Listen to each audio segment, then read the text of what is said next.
Hello and welcome to the TT Podcast. This is the podcast where we talk to one person from the world of the TT races to discuss their lives, their journeys, their ambitions, and their relationship with the greatest motorsporting event in the world.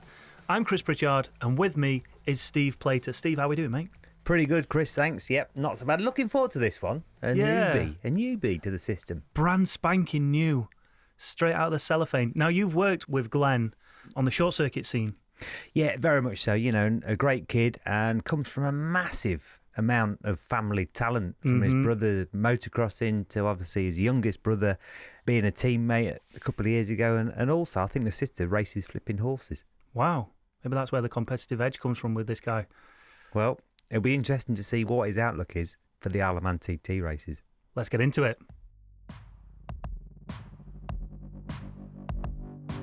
For today's episode of the TT Podcast, we're joined by Glenn Irwin.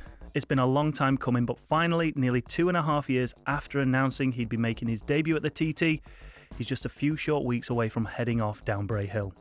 Since stepping up to the British Superbikes in 2016, he's become one of the championship's leading men, a regular frontrunner and podium contender who came close to the title in 2020. He's a race winner at the Northwest 200 and the Macau Grand Prix, has stood on the podium at the Ulster Grand Prix, and is now ready to make the step up to the big one. And he does so with arguably the best team in the business, the factory Honda racing team, and with surely the ultimate mentor and teammate in John McGuinness. Glenn Irwin, welcome to the podcast. Before we get into you, a little birdie told me that you've been listening to the podcast. I have, yeah. Some fantastic guests, Hickey, McGuinness, Michael Rudder. If there's been another one, I have missed that. Am I right? There's been a few. Yeah, but so they've been great. I enjoy listening to the various riders for different insights, obviously leading up to my debut. So, yeah, it's been good. I'm halfway through Rudders. Had to take a nap during it, I was getting on a bit on this. Nah, I'm only joking. Yeah, they're brilliant, so they are, and I'm enjoying listening to them. Obviously, all the riders that we've interviewed so far have all taken part in a TT. This is your debut. Now, normally we ask them the question, what's it like to get the tap on the shoulder? Obviously, you've never experienced it. So what's going through your mind now as you visualise that moment, as you roll up to the start line? It's going to be completely different, completely alien to you in some respect. Do you have a thought about it? There's two answers for that. I actually have had the tap. I had a dream, and I'm not joking. I was in Tenerife there last week, and I woke up and I said to my missus, I was like, I won a TT last night. And she was, what? And I was like, I had the most real dream. And it was so vivid. And the tap, everything, it was so real. But obviously I haven't done it, so I don't know if that's what it's like.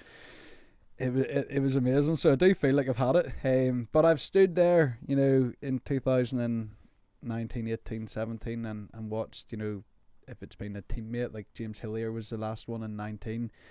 And I felt the adrenaline, probably more so than what the rider will feel, because when you're watching a friend do it or whatever, you're not in control, because I have a bit of experience at other road races. So I probably was like, I could feel so much adrenaline, and I can't imagine what it does feel like.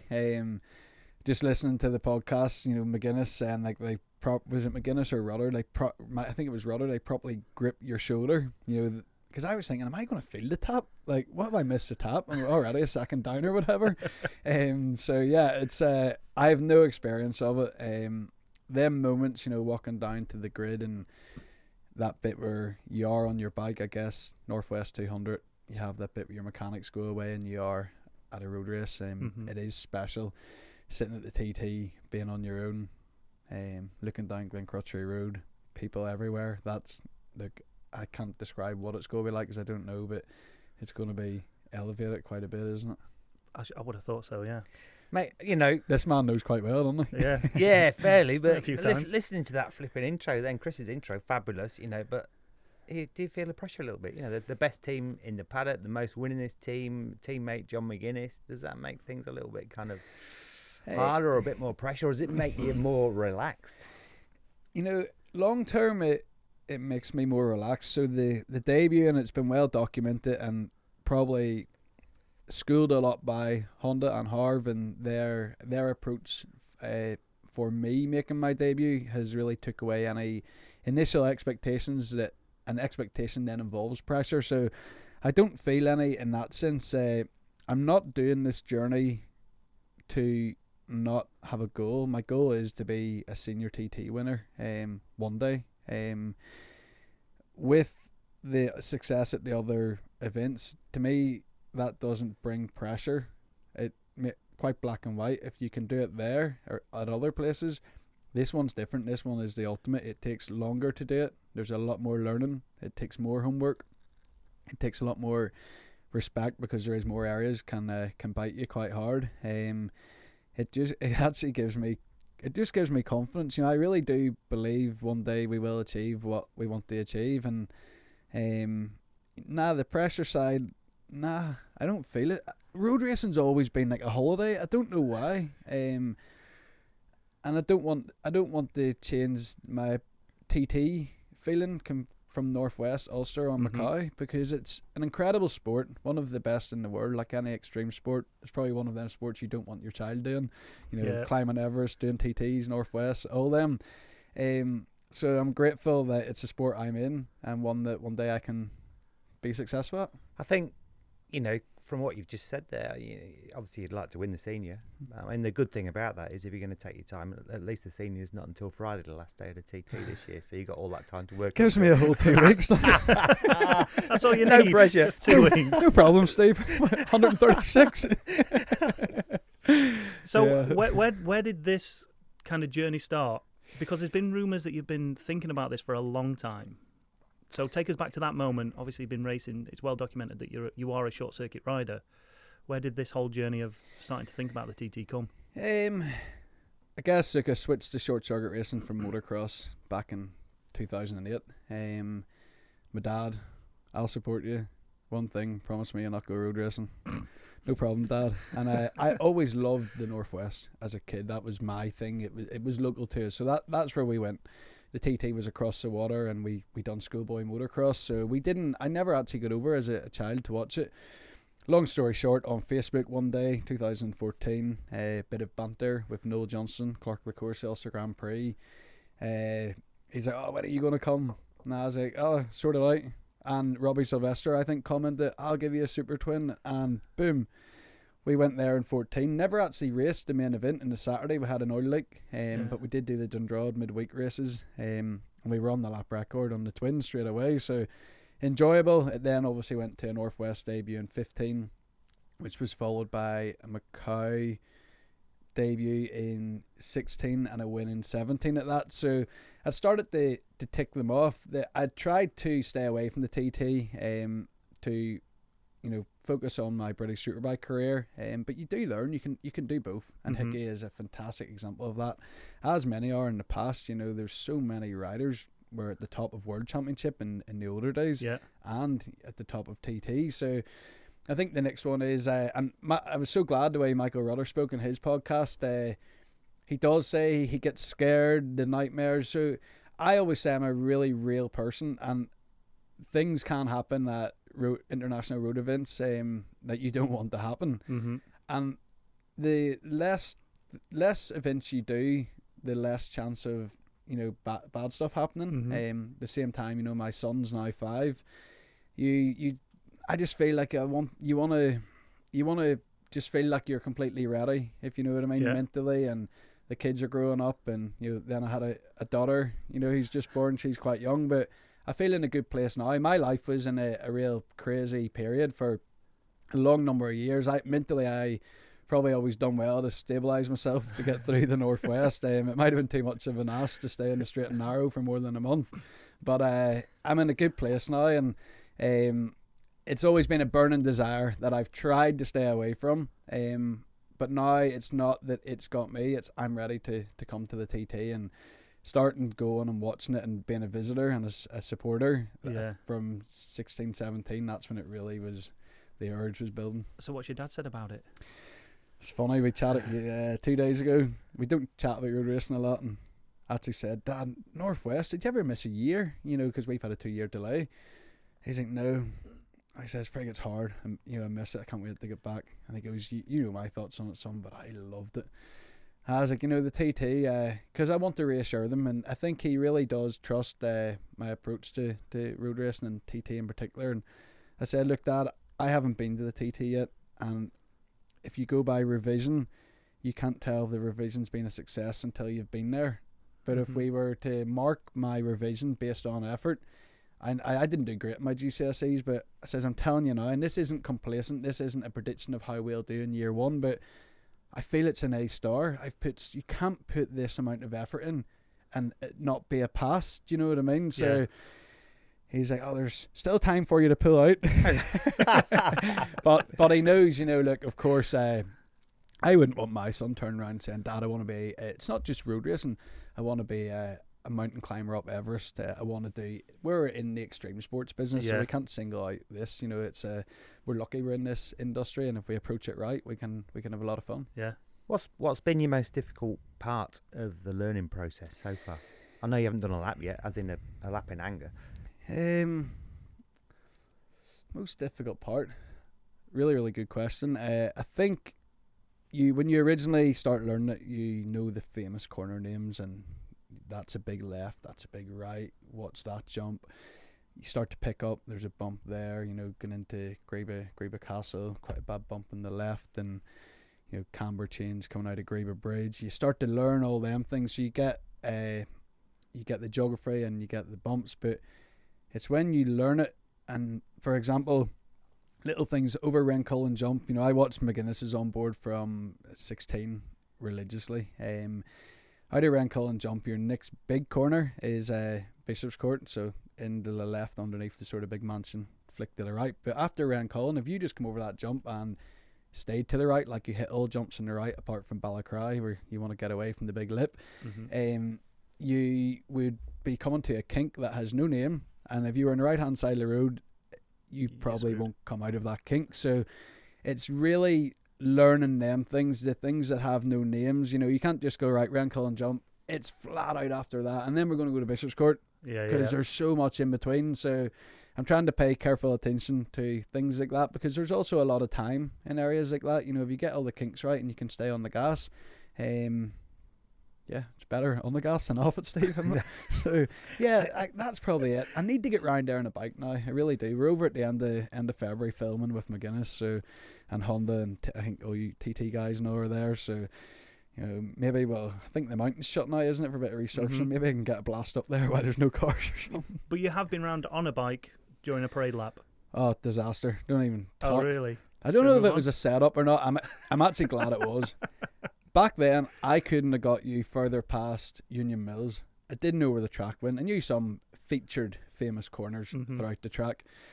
That's a funny story in this lap. But I got off the start, did get the little tap, I think. Got the tap. How did it feel? I was probably hungover. I was hanging. A little bit hungover. Yeah, I was hungover. And off I went. I got the St. Ninians, and the bike was on the limiter. I'm like, wow, what's going on here? Brand new. It was a BMW, like an upright thing. They told me they were giving me a proper, as a S1000RR. So I'm like, why are we on the limiter? Hadn't had its first service or whatever. So the bike is restricted. Yeah. It was, but I guess, God love that engine going down Solway. I was actually going, wow, on and off to try to get it to go. But I ended up in a dice with is it Ian Richards? Oh, yeah. And going through Quarry Bends, right on him, then Solway disappeared. He was on Clive's 600. And then we came through from Ginger Hill to Ramsey, and I was able to get him a bit, and he would gap me. But then into Ramsey on the brakes, into Parliament Square.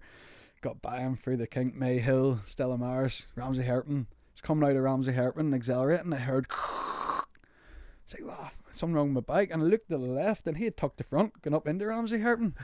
It wasn't good. You never want to see anyone crash, and he was fine. I don't think Clive was too happy, because I know Clive's well able to rebuild a few bikes, but I think unreal. So that was my dice over. So cruised over the mountain and waved. See, that kind of contradicts a little bit, because I've read reports you're not really fussed too much about the first year being competitive.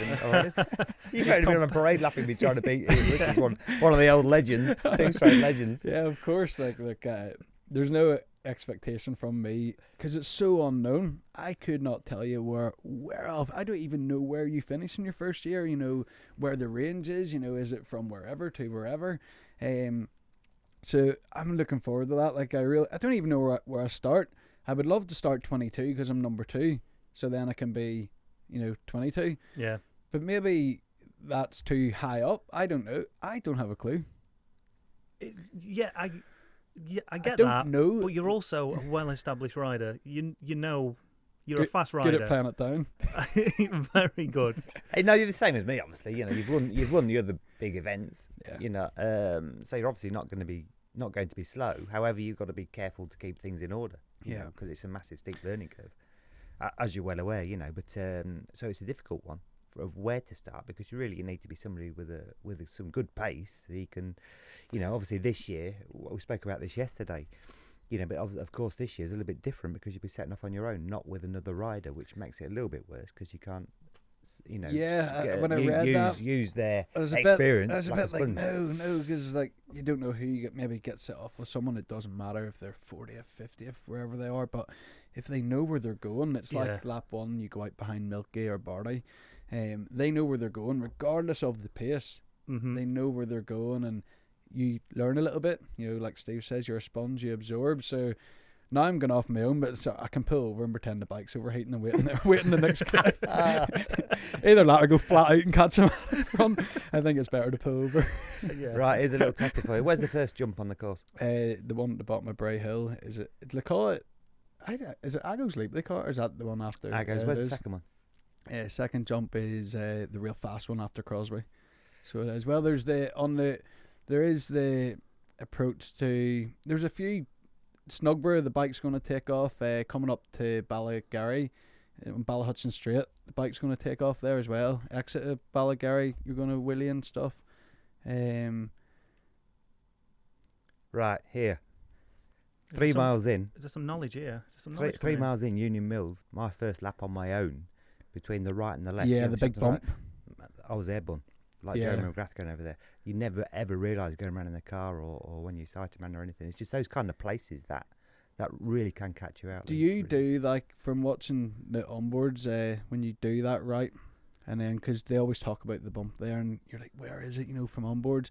Seems to be you go right, and you don't just go left, you nearly lift it a few degree and then commit after the. Yeah, you don't really throw it into the left straight away. It's quite an aggressive bump, obviously, but it's of course one of the most important things about the TT. It's a big climb from that point all the way to the top. Before you go into ballast. I'm glad you've said that, because I know it's a big bump, but I didn't. It's all about think the it was exit. jump. It's about the exit, not the speed through and up the. It's TT all the way through. It's flowing and Cool. Thanks, looking at your next point. Do you think you're going to be able to keep a lid on this competitive edge? Because we've had Hickey in, and I think it was Hickey that said, didn't check the lap times. I didn't want to know. I didn't care. Did you believe that? No, not at all. They're competitive beasts. Like, it's going to be the first night. You can't not look at the timesheet and then just look across and go, oh shit, I just did 130 miles an hour. I could probably go a little bit quicker than that. I might end up winning this thing. Like, how are you going to hold that back? How are you going to rein yourself back in? Or are you not? You do all the preparation, and you approach road racing with the right respect. And the more you do both, the more you're going to be faster throughout the week. Mm-hmm. So, I was nearly going to show you something on my phone there. I'm competitive, so there's very realistic comparisons that I've noted down from listening to podcasts, and when I do certain things, I can look and compare. Not go out and chase to see, but I'm a really curious person. Like, so of course there's competitive, because this is the beginning this is like the start of a journey. I told you why I'm doing the TT, and I think it's the same as any of the guys that go, that there is a caliber that can one day go on and win, and there's a caliber that will probably say they can't, and we do it for different reasons. I guess it's professional, and the guys that will have equally as much fun from the event that aren't professional. Mm-hmm. So being someone that's professional, this is the journey to starting to achieve what I want to achieve one day. So there will be progression throughout that, and your competitive streak is what is going to, that's what makes you progress. Yeah. You know, if you weren't competitive, you'd ride around all day not wanting to learn more, not wanting to get faster. So of course I want to get faster, but it's not by riding in anger, because it's not like that at any road race. It's just effort. So you're more than happy to just sit back and go, I know, because without blowing smoke up his arse, he is a talented rider, and you'd say it was only a matter of time. He's done the homework. He's progressing, but you think, I've got to wait another year to get back to the TT and race again. Maybe if I just... No. So you can go. You know what? If it takes 5 years, it takes 5 years. Hope it doesn't take 5 years. All right, 3 years. I'm only joking. 2 weeks. Look, I'm not sure what he's trying to do. I don't know. It's definitely not like, I have to wait another year, so I'm going to squeeze this last lap. Yeah. Definitely, because you can only do what you can do on that year. Yeah. Nothing like that. But prepare right, do everything right, try your absolute hardest within the respects and realms of road racing. You know, and that's the key. Don't push the front too much. That's when you will get bit in the ass. Yeah. Even on a short circuit, you'll crash more that way. Slow in, fast out. Always been my approach. I think it's a safer, faster way to road race, and let's see where we are. Of course I have my personal goals, and I would rather tell you how I done that rather than tell you what I'm going to do. The only thing you've got to remember, it's no different really to qualifying or short circuit, wherever you are. The less you try, the easier that lap time becomes, and that's it. Yeah. And everything becomes within your limits much easier. Is it true that during, I've heard some people saying a 6-lapper, Michael sort of touched on it in his podcast as well, but you get faster lap 4, 5, 6 because you relax more and you're getting more fatigued and tired. Is that? Yeah, I mean, you get fatigued and tired as in mentally, not physically. Right. Around the TT in all, because it's such a high level of concentration, of course. But I think, because you become at one with the bike, at the circuit, with the way the bike's working, and what's going on. You really do, and I think that's when you kind of, you're obviously very focused. You're concentrating very hard, but you're not really. You've probably calmed down a little bit as well. With all the hype at the start of the race and so on, you've relaxed more and so on. So you're more at one with your machine in a much bigger or relaxed moment, and that's when the time's come. The dry mouth went away after a lap or two, hasn't it? God, flipping heck. Yeah, not all. So let's talk about your teammate. I mean, you could not have a better mentor in John. Unreal.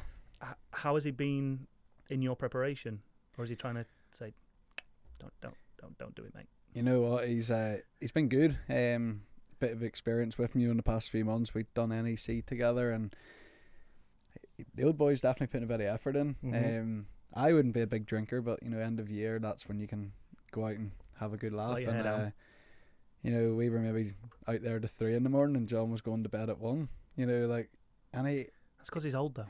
Yeah, maybe. I thought he was just taking the job serious. No, he's been brilliant. Lots of it's been well documented. Martin Jessop's now joined on the same thing. We're going to go over and do a lap with him and sending photos and stuff. Where is it? And that I'm determined. So he'll say, where is it? And he'll make it hard. And this one's from a narrow sort of angle. There's not a lot of furniture around to work out where it is. And he just likes to send you little testers like that. Text him on a Sunday morning. I'm like, mate, I'm on my spin bike watching you again. And then he sends a video back, and he's fixing some old, classic bike or whatever, restoring.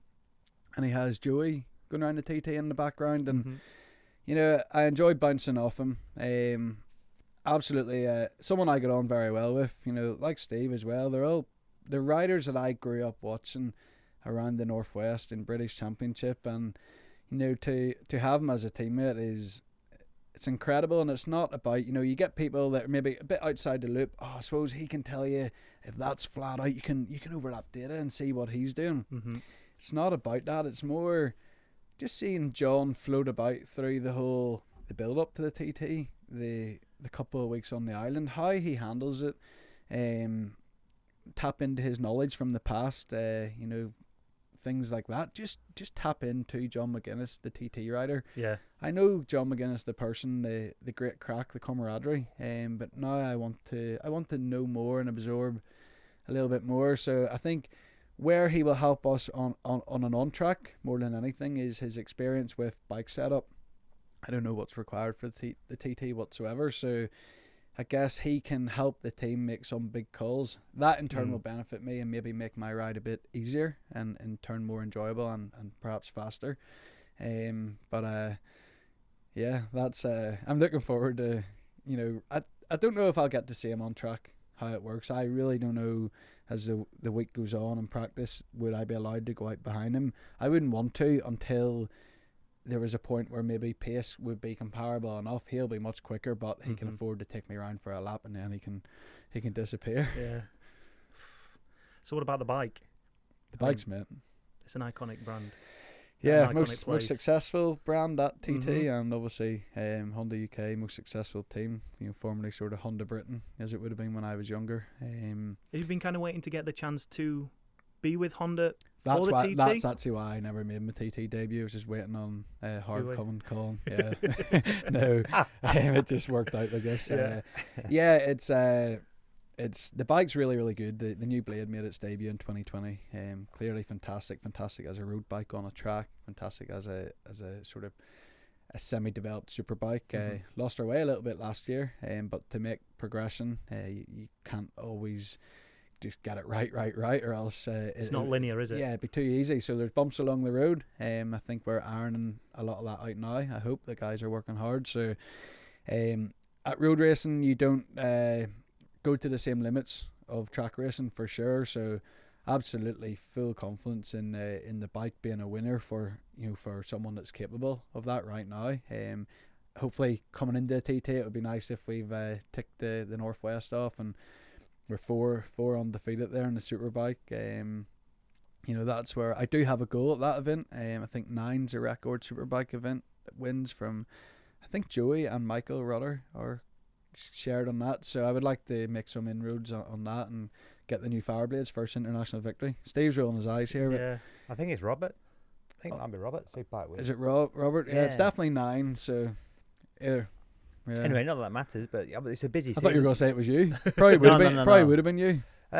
You were fast around here. It was my back garden for a little while, but but it was going back to what you just said about obviously the build up to the Isle of Man TT. Do you prefer it this way? It's going to be really busy. Of course, you're committed to Honda BSB. You've got 2 rounds and then straight to the Northwest 200, straight back Donington Park BSB, straight to the TT. And then, it's a busy old time and an awful lot to commit to because you're expected to be obviously winning at BSB as well. Yeah, it's how I like it. Race season's always good because there's always away for a few days, home for a couple of days. So you're not away for a month. TT, I am there from the 25th of May, 4 days prior to it because I want to see the course totally set up. And we come back, we're looking at coming back on the Monday, a few days after it, just to wind down, and my partner Laura and our 2 kids will all come, and mum, dad, brothers, sisters, everyone is coming. We really have a couple of motorhomes in the paddock, thanks to James Jameson Construction there for that one, big sponsor of Mang and Michael Dunlop's and Bruce Anstey's. So we're well sorted out. TT have helped out with a house as well, so that's very important to me. I like the business of racing.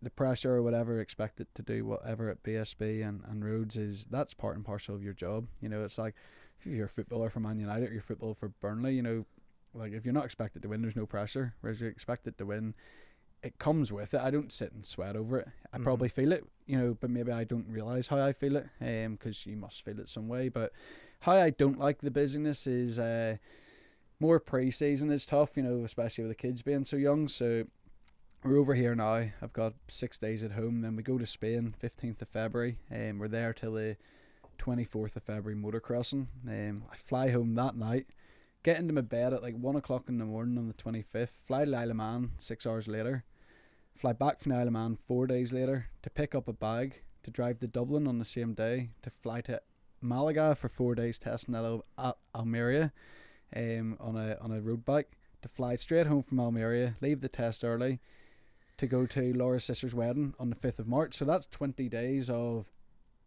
no block, maybe an hour or two at home. Yeah. And that's tough. It's more tough because I respect it's very easy for us to go full focused on the racing and not see what happens around you at home. And in the past when you're younger, we definitely all do that. But I had the kids for one night on Saturday. Laura was on a hen party.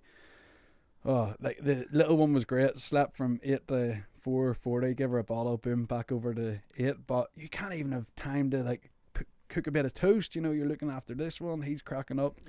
Freddy's hard work at 5. Jane needs fed. Nappies exploded. So Laws has got 20 days of this. So that it is hard up. But when racing, they'll come to some BSB events. Not all of them, but they'll come. Hey, I told you before the podcast, wait until you retire. It gets 10 times busier. That's why I told you I'm not retiring, Steve. Ever. Never retiring. Jeremy McWilliams, that is, look at that, 50, I don't know, 57, 58. He's going to Northwest to win it this year. Yeah. Hey, and still fast. And he probably will win it. We'll come back to family shortly, but what we're tending to see now at the TT, and I want to get your opinion on this. Do you think we're going to see the winners of the TTs, senior TT, Superbike TT, coming from that short circuit background all the time now? Because it didn't used to be like that. Like John, for instance, wasn't renowned as a short circuit rider as much as Hickey is now, and like yourself. Do you think it's going to short circuit riders are going to start to come across more to the TT, and that's where we'll see the winners from? I'd say had an argument with Ryan Farquhar years ago, when you're young and stupid and you say things that piss people off, and I guess I'll repeat it. I understand why it was probably disrespectful at the time. If, for example, Taron McKenzie won BSB last year. If Taron McKenzie went to the Tandragee, Taron McKenzie will win the Tandragee once he learns the track. Mm-hmm. It is still tarmac. Yeah. That is what will happen. The faster motorbike rider, if they can cope with the surroundings, cream will come to the top. Yeah. I think there was a period where BSB riders just weren't at the TT, prior to Hickey and that. But there's always phases. But John, again, I heard it in Michael's podcast, Rudders, that John was a very, very good short circuit rider with quite a decorated career, very good in the 250 as well. And he sort of chose to go TT route. So he was a very talented lad that sort of gave up trying to achieve whatever at BSB. He went that way. So he is a short circuit racer. Yeah, maybe I'm doing a disservice. Yeah. He committed himself to the 250 roads. British champion. Yeah, and the 250 championship then was a proper championship. So he decided, I'm going road racing. Mm-hmm. But his homage and schooling was track racing. Yeah. Michael Rudder, similar thing. Then he went away from TT. Hickey, Dean Harrison. The progress, he is a very, very good BSB rider now. Mm-hmm. To score points in this championship, Stephen Owen, he works closely with my brother Andrew, a race winner. He sometimes was, on the cusp of a point or two last year on a difficult day. Dean Harrison is now able to achieve this. He has become a BSB rider. Yeah. And in turn, his road racing has really improved.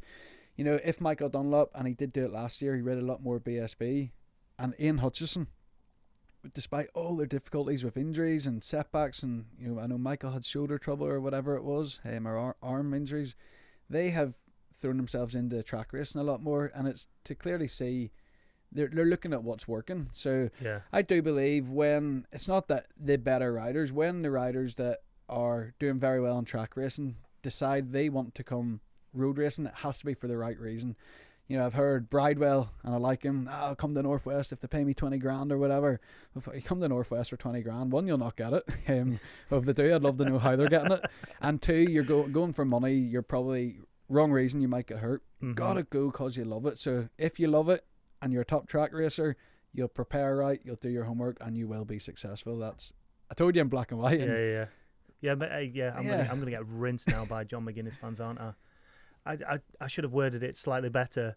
As in, do you think these TT riders will focus both on short circuits and road, as opposed to like John did? He went, I'm full TT, and he just stuck to it. But you don't seem to be able to do that nowadays.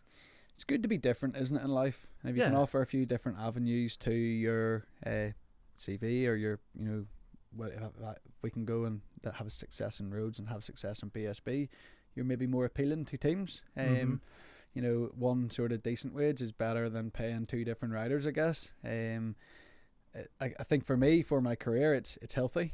But you have to want to do it. You can't just turn up for money. Like, honest, and you guys will know it, I do not get any start money to do the TT this year, and people won't believe that, but that's the truth. There's been so much help. The Isle of Man have been amazing with flights and accommodation during the event, and I know that's expensive during TT week, and you do have your job from Honda to do these things, but there isn't this turn up and hear that Glenn, there's your big check for coming. Yeah. All that comes down the line with success. You don't need to worry about that. No, well, that's not why I'm doing it. So here's a question. Have you thought about being the first, you must have, the first British Superbike champion and TT winner? That would be a dream. And, you know, this is how I put it. So Jonathan Ray has had a phenomenal career, and I look up to him so much, and I'm lucky to call him a friend. And it would be a dream to achieve what he's achieved. Absolutely. But I am different. I'm a bloody complex character, like, you know, absolutely. Just like Steve laughs, but he's the same. He's wired up. Oh no. So I'm definitely different. I would, if you said to me, Glenn, British Superbike champion and a senior TT winner in the same year, I would rather have that. The TT's like, you know, if you travel around the world somewhere and you get friendly with people on holiday, and what do you do? And you try to tell them what you do, and then you go, well, do you know that I don't even do the Isle of Man TT yet, but do you know the Isle of Man TT? Yeah.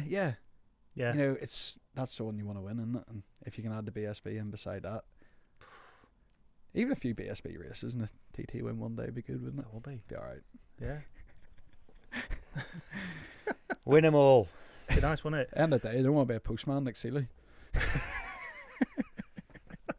Who? Alistair. Oh my God. I'm joking.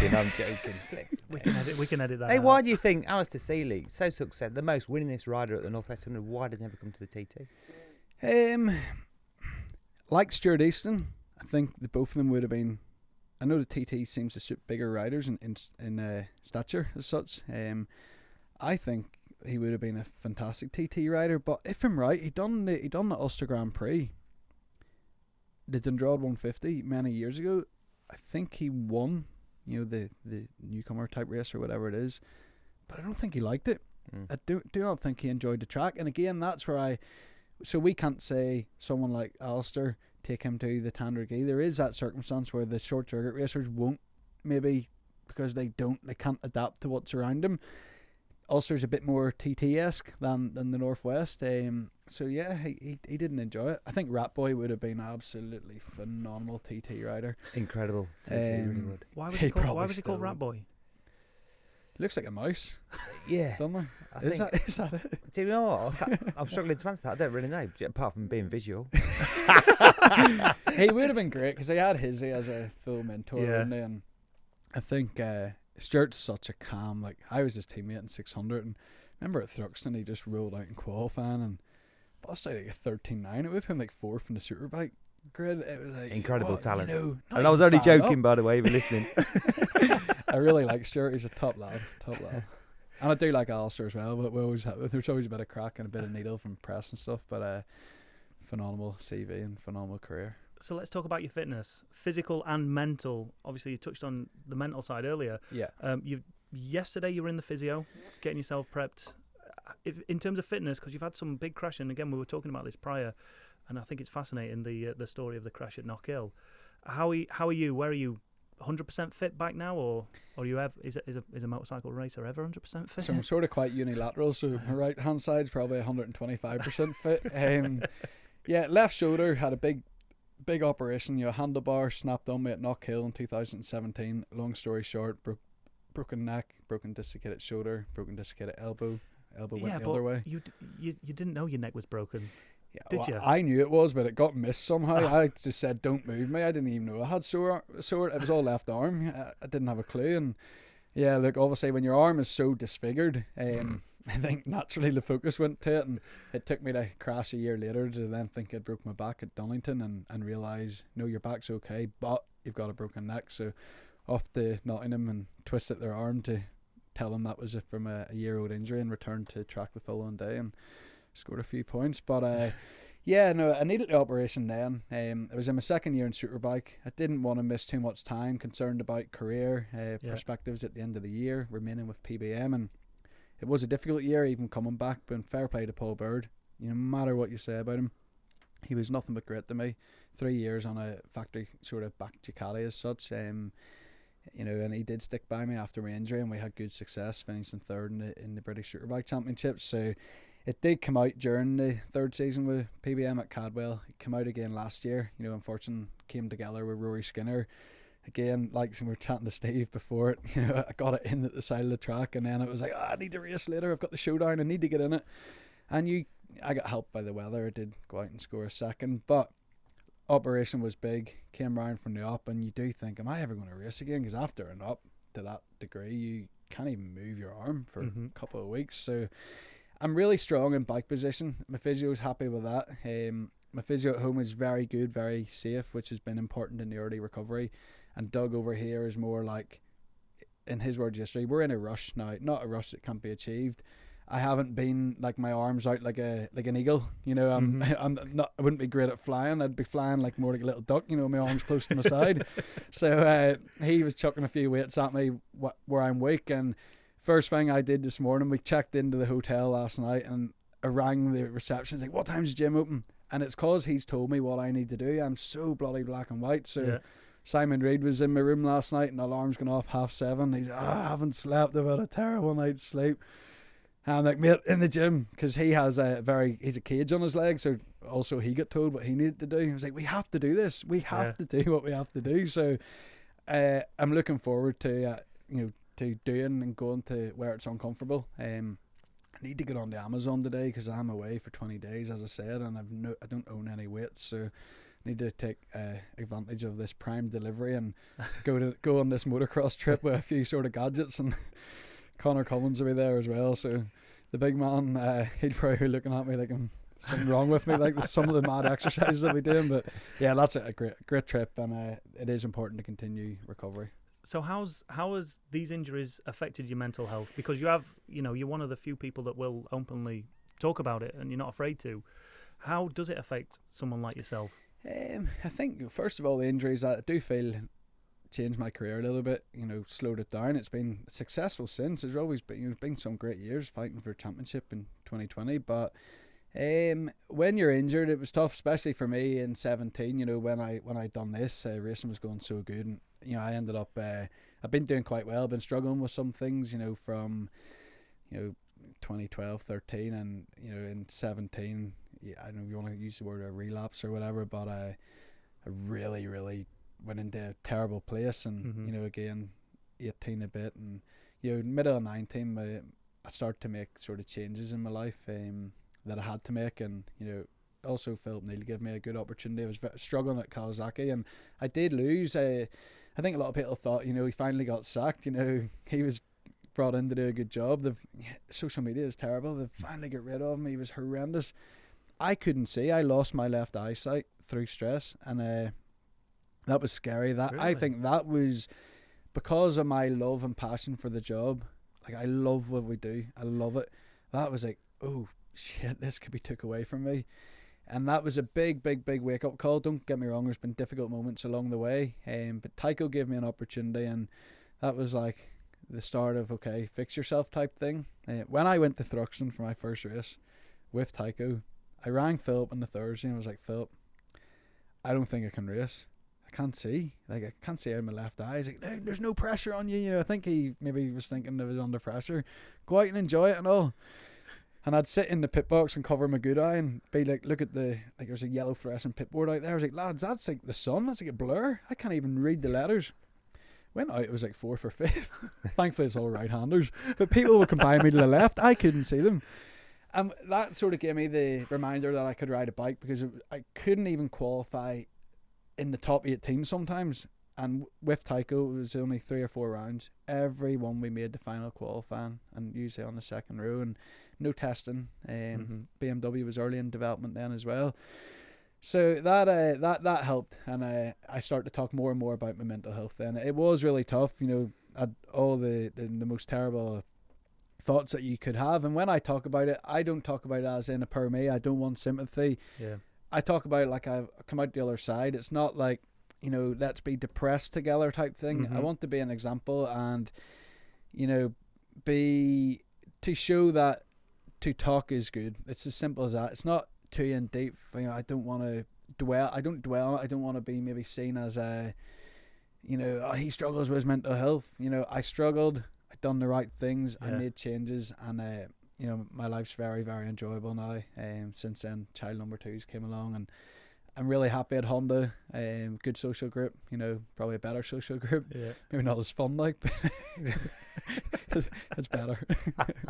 Yeah, it must be difficult because it's such a strange job, because you're essentially self-employed and you get paid on your results.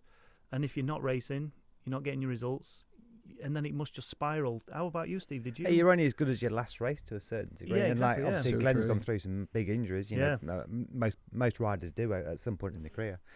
And you're paranoid, of course, that you're just going to get replaced, and you know, and Which that's can't gonna be great happen. for your mental health, though, No. right? But how was it, for you in your kind of younger? You come from a household full of competitive people. Obviously, Dad, you know, Alan Irwin, your brother, motocross champion. Obviously, Andrew, younger brother. You know, is your sister horse rider, yeah. It's flipping. And then there's actually an older brother, and he's now on he does Irish Championship as well, and he was a successful motocrosser. So is there a little needle around the household and stuff? Monopoly at Christmas is bloody tough. You got to be cute with the cheating, you know. My mate works in a printers, you know. Here, print a few of them for notes off for me, you know. It's look. I pay so much respect to my dad and, you know, my whole family. Probably my mum and dad, my granddad and granny. You know, there's been a lot of really nice family tree of very happy memories growing up, and good structure, good discipline, good opportunities. And, you know, we grew up with a dad who was highly, highly, highly successful. I loved going to Northwest to watch. I hated walking through a paddock with him. You know, all you want to do as a kid is go to the ice cream van, pick and mix shop, or stand somewhere and watch the racing. Alan, how are you? Photo with you? I don't know if it was photos back then, or, you know, autographs. And, you know, he was obviously like a bit of a celebrity, you know, then, because he was he's actually the most winning rider in Ireland. Never done the TT, so maybe loses that little bit of outright fame. But he guided us so good in motocross, where we had bikes every year. I remember years on Christmas, and I'm not joking you, maybe about 10 when this was going on, mum in tears, maybe a week or two after Christmas. Maybe it was Christmas Day. Maybe Dad had went and ordered some bikes on plastic. Mum wanted a new kitchen. I remember all this. Kitchen was falling down around us. So we didn't have the best bikes. We didn't have bikes tuned to the limit. I'm a big believer in not giving there's far too much. It's so wrong now. Young riders too much. So we were given opportunity to race. We took the British Championship. We ate on like a little really crappy gas cooker thing that sat on top of our big blue barrel to wash the bikes with, and Dad cooked us a fry every morning at British Championship. Brilliant. We shared the van usually with someone else to make the boat fare cheaper. He was never hard on us, never like motocross. Dad, why are you not jumping that tabletop? Why are you not jumping the double? All of this, we didn't get that, but we had opportunity. And if we didn't try, he would say, you know, I can't remember him, but he would say, you know, so obviously wasn't vocal. He would have reminded us if we didn't try, you know. And that's the structure I try to put into my son now. It was always fun for us. Graham became a world championship rider for KTM, a British champion for Honda. I believe if he had continued with Honda and went to Worlds, if Thorpe's team did that, he could have had a great world career. Injury sort of spoiled that. Andrew is a professional bike rider. I'm a professional bike rider. Ross is a very, very good motorcycle racer who went away from it a lot younger, has a very good academic career, been successful, owns a couple of houses, and my little sister is very, very, very good in a horse. So what a fantastic upbringing. I see people now and they're taking their kids away for months and they're remortgaging the house. Like, we probably did have to do that because Dad's, you know, just a lorry driver and Mum works in the old car rental desk. Normal people. But come on, kids gotta be kids, gotta enjoy it. They don't need to be training at the age of 12. And I see it all around me. And but that's kind of it. That's how Marc Marquez became Marc Marquez, wasn't it? It's different, and that's but Marc Marquez is Marc Marquez. Exactly, he would have became Marc Marquez regardless of whether he was on a bike at 3 or 10. He's 100%. natural talent. But motocross dads don't see that though, do they? Oh, it's terrible. I absolutely hate motocross dads. We grew up racing against some kids, and I'll not name them. They'll know who they are. That had all the talent, maybe faster than us, but again, were they faster just because they weren't at school half the time and they were on bikes all the time? Do they go down the wrong route after because they get burnt out? How's their relationship with their dad? It's probably not like the relationship with our parents. So not saying that way can't work. It can work. You see it. It still works. But yeah, you want to look back on your childhood and have fond memories. Not it's bloody competitive growing up in that house. But it was unreal. Still is. Me and Andrew go motocross. It's like a GP every who's session. Who's the best at your household? Graham on short circuit, or Graham on motocross. That wasn't the question. Me, I think, but because of only on paper, Andrew will go on and have a phenomenal career. Graham is the best out of us, absolutely. He switched to tarmac in 2019, and I actually bought the bike for him and really helped run him. And I wouldn't even spend that amount of money on myself. I didn't even own a house. Brilliant. Probably spend about £30,000 on Graham. But he's my brother, and I love him, and I believe in his talent so much. I think he just sort of had enough in the end, and he went to Superbike with Aaron Zanotti. Nice guy, all the effort in the world into Graham. 5-year-old bike competing against us and on factory bikes. So he, in my eyes, was the potential Jonathan Ray, the next Jonathan Ray. And I think if Jonathan Ray ever was to come on this podcast or he listens, I think Jonathan Ray would 100% agree with that. He's so talented. He could still come out and do it if he just had the right opportunity, but he's happy. He's got a really, really good job with one of our sponsors in the medical MET healthcare. They do hospital theatres and stuff like that.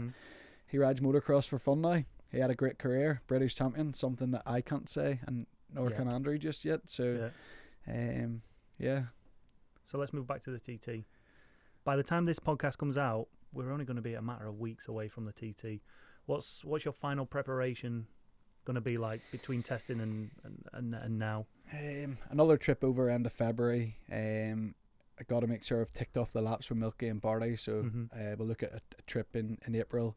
And the biggest one is probably going 4 days prior to the event, going that little bit earlier, settling in, seeing the whole course set up. I'm very, very good friends with Clarissa and Samai from Dean Harrison's team owners, Dow Racing.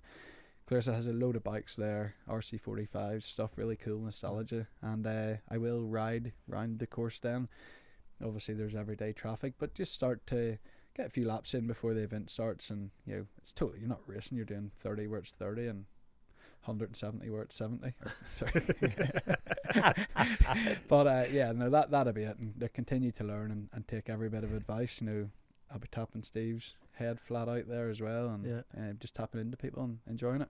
Who's going to be in your corner? Sorry, Chris. Who's going to be in your corner? So at the event, I was lucky. For me, I had Mick Grant, helping me. Yeah, ex-winners. So the same BSB team. So the crew side, the technicians are who I work with day in, and I like consistency. I've got my dad that Michael Rudder said it as well. You got to have that being told calm. And I'll have that from my dad. My best mate Wesley comes out with my BSBs, and he's a real leveler, and you need that. Brian Reid, I think Brian Reid's looking forward to TT more than ever this year. So there's an input from Brian, his son Simon, good friend. They all just want to run about and make life easier for you. Throughout. It's not like you're not a prima donna or a superstar or anything like that, but it's a circle of friends, and Andrew's going to be over, and Andrew will be mentally very, very good for me, I think, because the number one thing is you be safe, and you get that connection. It's, I don't know, eye contact from him or something like that. You just, that sincere understanding. So my family, my partner, my 2 kids, they're as important as anyone in my corner, because they just keep you all in check. So no sort of, Brian Reid's my ex-rider, but no one in really recent years, but I'll be asking you, I'll be torturing you as well. So I'm very, I'm not afraid I talk to a lot of people, and I'll just be asking everyone. And how many different classes will you ride at the Alaman TT this year? So just the big bike and the Superstock 1000. It's how it will always be for me. It's how it's been in any, other than the learning of the TT or the Ulster Grand Prix. I then done it in the 600 because I was a 600 rider. But I'm a superbike rider. I believe that's where my best success will come. It's the races that people really want to win on the roads, taking nothing away from any other race. TT wins, TT win. The Northwest is a Northwest win. But as a newcomer, and I did ring Paul yesterday just to confirm, Paul Phillips, that there is the benefit of being a newcomer as long as it's not a Super Twin only session. But the Super Twins are usually with 600s.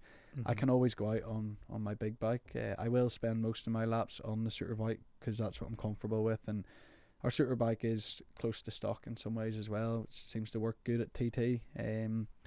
So that'll be it. The warm-up lap on the Wednesday, I don't have a race. It's I think it's a Wednesday or the Monday. It's Super Sport and Sidecar. This new feature of the warm-up, you can do it on no matter what bike. So another little lap in there, and then one more thing I forgot to mention. I got the email yesterday to check in how are you doing your homework. You need to do X, Y, and Z from the TT sort of liaison people. There's a simulator now that Bruce is quite involved in organising. It's somewhere in Northern England, and I think Rob Hudson has been using it and give great feedback, and seems to put your muscles sore that it gets sore on track. So as soon as that was offered to me, get me on two days at a time. Yeah, I'll continue to do everything. So, do you have to wear a novice bib still or not? You do, but here this is where we get sport. I've went Josh Brooks style, so got it built into my leathers. Nice. So yeah, you should go old school. Do you know what? I would be as happy because I grew up Irish short circuit racing is quite old school, laid back.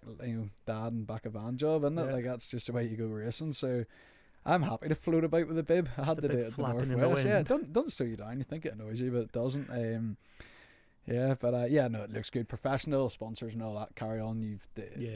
Nothing gets hidden by the bib type thing. So yeah, I was quite proud to wear mine. Yeah, be nice to have it because then you always have your newcomer bib, don't you? Yeah. But you also have your newcomer leathers, I guess. Yeah, true. Yeah, I'll probably give them away to a sponsor like everything else. Get an extra wee 0 or 2 there. Steve, shall we? I've got some quick fire questions for you, mate. Okay, now you can only answer this one or the other. Okay. It's to make you feel a little bit awkward, maybe. To get me to stop talking. So there's no explanation, it's just one or the other. It's only about 10 questions. Right, lager or Guinness? Guinness. Pineapple or never pineapple on a pizza? Pineapple. Good lad. BSB or World Superbike? BSB. TT race win or outright TT lap record? TT race win. TT legends, Pete Hickman or John McGuinness? John McGuinness.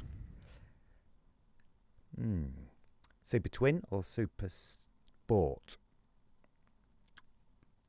Neither. That was a one-word answer. Right.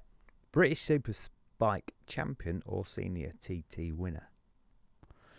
British Superbike champion. Graham Irwin or Andrew Irwin? Fuck. They're listening. Andrew Irwin. And he is still racing. Hey, whoa. One word, one answer. Andrew Irwin. TT pillion ride with Michael Dunlop or Philip McCallum? Michael Dunlop, definitely. Flipping neck. Right, last question. 6-time World Superbike champion Jonathan Ray or 26 times TT winner Joey Dunlop? 26 times TT winner Joey Dunlop. But he will always be the only 26 TT winner, won't he? Thank you. Glenn, it's been an absolute pleasure, and we look forward to seeing you on the start line in a couple of weeks. It's been good crack, boys. Thank you very much. Cheers, mate. Good luck. Appreciate it. Thank you.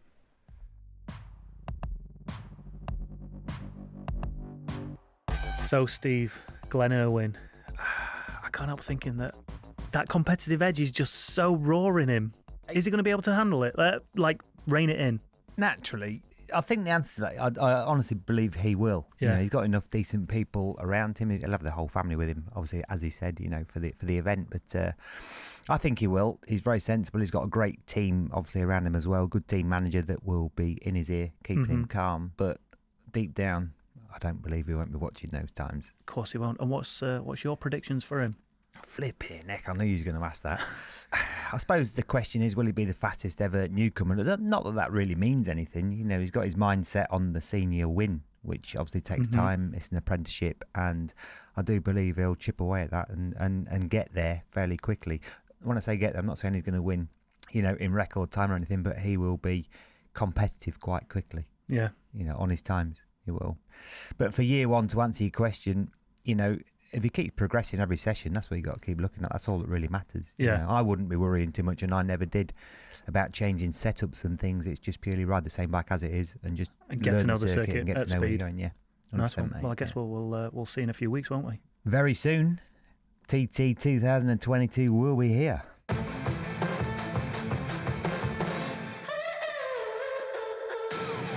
This has been episode 8 of the TT podcast. If you've enjoyed it, please hit that subscribe button and leave us a rating and a review wherever you listen to your podcasts. We have plenty more star-studded names from the world of the TT on their way. And don't forget, you can get all the latest TT news and features over at iomttracers.com, and be sure to check us out on all the usual socials. We are at TT Racers Official. Thanks for listening.